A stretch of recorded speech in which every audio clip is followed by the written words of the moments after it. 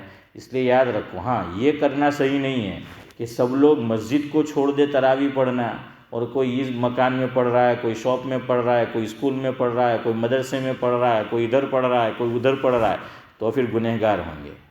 مسجد کے اندر جماعت سے تراویح ادا کرنا ہر مسجد میں کیا ہے، سنت مؤکدہ علی الکفایہ ہے. کیا مطلب، چند لوگ بھی اگر پڑھ لیں گے تو ہاں وہ ادا ہو جائے گا. بھائی پڑھو الگ الگ جو ہے وہ قرآن کریم جو ہے وہ سناؤ اس کے اندر. ہاں ایک نقصان البتہ ضرور ہے، وہ ہے چندے والوں کا. اشرف بھائی وہ چندے والوں کا نقصان ہے. وہ مسجد کے اندر کم مصلی دیکھتے ہیں تو ذرا، یہ آپ کہہ رہے ہیں میں نے نہیں کہا. تو بہرحال یہ کہتے ہیں ہاتھ پیر بیٹھ جاتے ہیں. چلے بہرحال دماغ بیٹھ جاتا ہے، دل بیٹھ جاتا ہے، یا ہاتھ پیر بیٹھ جاتا ہے، جو بھی بیٹھ جاتا ہے. اب میں زیادہ نہیں بیٹھوں گا ہیں کہ وقت جو ہے وہ اپنا کیا ہے وہ ہو گیا ہے. لیکن الحمدللہ ہمارے علاقے کے لوگوں نے اس کا بھی حل نکالا. اسی طرح کرو. مالجی کے یہاں بھی کیا ہوتا ہے، جس کا چندہ رات میں یہاں ہے وہ لوگ ان کو وہاں دے دیتے ہیں نا فاروق بھائی، اگر پڑھیے تو. اسی طرح سنا کہ اب تو توحید میں بھی جو ہے وہ ہوتا ہے. تو اس طرح کرو کہ بھائی مدرسے والوں کا بھی کیا ہو، نقصان جو ہے وہ نہ ہو، سفیروں کا بھی. بہرحال لوگ اگر پڑھ رہے ہیں ٹھیک ہے، مسجد میں آپ ادا کریں، کوشش یہی کرو مسجد میں ادا کرو. کیوں؟ مسجد کی بات ہی کچھ اور ہے. اور یہ بات بھی ہے کہ آپ گھر میں تراویح پڑھو گے، اسکول میں پڑھو گے، مدرسے میں پڑھو گے، ثواب کم ملے گا. مسجد میں پڑھو گے تو ثواب زیادہ ملے گا، چونکہ آدمی کہاں پڑھ رہا ہے، مسجد میں جو ہے وہ پڑھ رہا ہے. بہرحال کچھ باتیں تراویح کے تعلق سے تھی وہ عرض کی. انشاءاللہ یار زندہ صحبت باقی. سبحان اللہ و بحمدہ، سبحانک اللہم و بحمدک، نشہد ان لا الہ الا انت. آپ آگئے، کیسا رہا آپ کا سفر؟ آپ نے حافظ کا نمبر کیا 16 18 بتا 16 سے 18 کیا بتایا، اپلیکیشن کتنا ہے؟ 16 یا 18 اپلیکیشن تھی. اچھا ہاں اس سال ماشاءاللہ اتنے سارے جو ہیں وہ